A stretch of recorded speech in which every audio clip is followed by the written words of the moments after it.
প্রত্যাবাসনের যাচাই প্রক্রিয়ায় বাংলাদেশে জন্ম নেয়া রোহিঙ্গা শিশুদেরও অন্তর্ভুক্ত করার দাবি জানিয়েছে ঢাকা। পররাষ্ট্র প্রতিমন্ত্রী শামা ওবায়েদ বলেছেন, মানবিক সহায়তা নয়, রোহিঙ্গা প্রত্যাবাসনই এর একমাত্র সমাধান। আর ইউরোপীয় ইউনিয়নের রাষ্ট্রদূত বলেছেন, রোহিঙ্গারা মিয়ানমারের নাগরিক, এই ইস্যুতে বিতর্কের সুযোগ নেই। সকালে রাজধানীতে এক সেমিনারে এসব কথা বলেন তারা। এনে আলোচনা করতে আমাদের সাথে যোগ দিয়েছেন ব্র্যাকের সিনিয়র ডিরেক্টর KAM মোর্শেদ। জনাব KAM মোর্শেদ, আপনাকে স্বাগত জানাচ্ছি ইন্ডিপেন্ডেন্ট টেলিভিশনে। যেটি জানতে চাইবো আপনার কাছে, যে রোহিঙ্গা ইস্যুতে মিয়ানমারের সাথে কৌশলগত দিক থেকে পিছিয়ে পড়েছে কিনা বাংলাদেশ? না, মিয়ানমারের সাথে তো আমাদের একটা MOU অনেক আগে হয়েছিল। তারপরে সেই সরকারটাই বদলে গেছে এবং এখন যারা জান্তা সরকার ক্ষমতায় আছে তাদের সাথে আসলে কূটনীতিকভাবে কিভাবে বাংলাদেশ কাজ করবে সেটা নিয়েও সমস্যা আছে, কারণ এটা গণতান্ত্রিক একটা সরকার না। এখানে আবার শুধু সরকারের ক্ষমতাতেই সবটুকু নাই, আরাকানটাতে আবার আরাকান আর্মির একটা দখলদারিত্ব আছে। So, ওখানে পরিস্থিতিটা ঘোলাটে। এই ঘোলাটে পরিস্থিতি মাথায় রেখে পিছিয়ে এগিয়ে আসার বিবেচনাটা এখন না করাই উচিত। যেটা আজকে মাননীয় প্রতিমন্ত্রী মহোদয় বলেছেন যে আমরা এই সমস্যাটার জনক না, আমাদের সাথে মিয়ানমারের কখনো কোনো সমস্যা ছিল না, রোহিঙ্গাদের সাথেও আমাদের কোনো সমস্যা ছিল না, আরাকানিদের সাথেও সমস্যা ছিল না। সমস্যাটা বর্ডারের ওপারে হয়েছে। এইটা সমাধানও বাংলাদেশের হাতে নাই। আমরা যেটা করতে পারি এবং যেটা আমরা সবাই করে যাচ্ছি, যাতে এর ইম্প্যাক্টটা আরো খারাপ না হয়। আরো খারাপ হওয়া সম্ভব যদি রোহিঙ্গারা কোনো কারণে আহ, অনাহারে অর্ধাহারে থাকে। তখন তারা এক ধরনের চেষ্টা করবে ক্যাম্প থেকে বের হয়ে যেতে, বাইরে যেয়ে ছড়িয়ে পড়তে। দ্যাট উইল বি ওয়ার্স।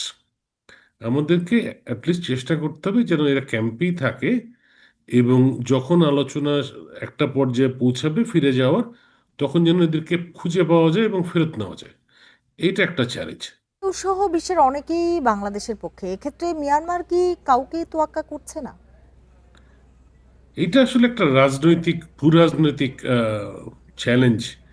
এইটা আসলে আমি যেই ধরনের কাজ করি, মানবিক কাজ, তা সেখান থেকে এটার জবাব দেওয়া খুব মুশকিল। কিন্তু আহ, আপনি তো দেখেছেন আসিয়ানেরও পাত্তা তারা দিচ্ছে না। আসিয়ানও চেষ্টা করেছে। সো আবার মিয়ানমারের প্রচুর খনিজ সম্পদ আছে, সেখানেও অনেকে আগ্রহী মিয়ানমারের সাথে সম্পর্ক করতে। এটা সেই দিক থেকে আমার কাছে মনে হয় একটা জটিল ভূ রাজনৈতিক সমীকরণ। আহ, এইটা is almost above my pay grade to answer যে exactly how to address this, if you may. জি। যেহেতু রোহিঙ্গারা মিয়ানমারের নাগরিক, প্রত্যাবাসনের আগ পর্যন্ত তাদের সব খরচ কেন দেবে না সে দেশের জান্তা সরকার? প্রথমত তো ওই সরকার আসলে এদেরকে নাগরিক হিসেবে স্বীকার করছে না। তারপরে এখন একটা লিস্ট বলেছে, এই লিস্টে আমরা মানি, তাদেরকেও মানি বাঙালি হিসাবে। সো ওই একই জায়গায় আমরা ঘুরপাক খাচ্ছি যে এরা কি মিয়ানমারের নাগরিক, না বাংলাদেশের নাগরিক, না বাঙালি, না কি।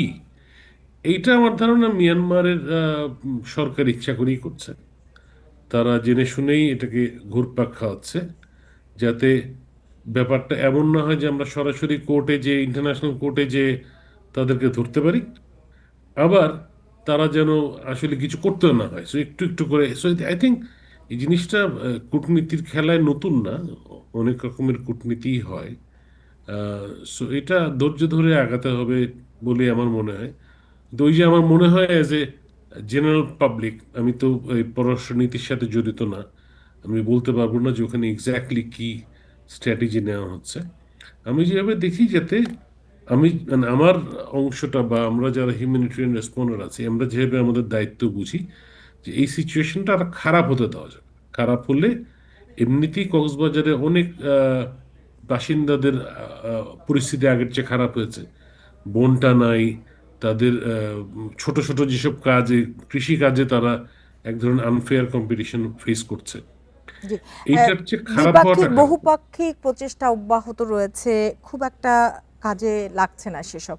শেষ পর্যন্ত তাহলে কি এই ইস্যুটি অমীমাংসিতই রয়ে যাবে, আপনার কি মনে হয়?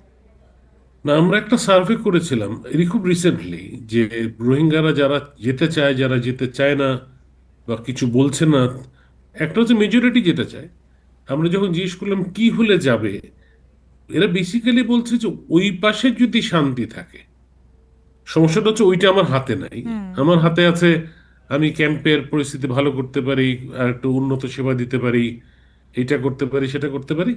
ওই অংশটা হাতে নেই। একটা যেটা আমাদের হাতে আছে, যেটা দেখছি আমরা, এবং এটা পৃথিবীর অন্যান্য দেশে আমরা দেখেছি, যদি যারা আহ, একটু অধিকতর শিক্ষিত রোহিঙ্গাদের মধ্যে, যাদের এই মুহূর্তে হাতে কাজ আছে, নাহলে একটা স্কিলে প্রশিক্ষণ পেয়েছে, তাদের ফিরে যাওয়ার আগ্রহটা বেশি। এবং এটা অন্যান্য দেশে আমরা দেখেছি, যখন এরকম ফিরে যাওয়ার প্রশ্ন আসে, আহ, যে রিফিউজিদের মধ্যে যে অংশটা একটু শক্তিশালী, একটু পুঁজি আছে, একটু জ্ঞান আছে, একটু স্কিল আছে, they want to go back early to take advantage of the new market. জি, বুঝতে সো পেরেছি। আমাদের আমাদের হাতে বেলায় একেবারেই ওইটা দেখতে সময় হবে। নেই। জনাব কে এ এম মোর্শেদ, আপনাকে অনেক ধন্যবাদ আমাদের সাথে যুক্ত হবার জন্য, সময় দেওয়ার জন্য।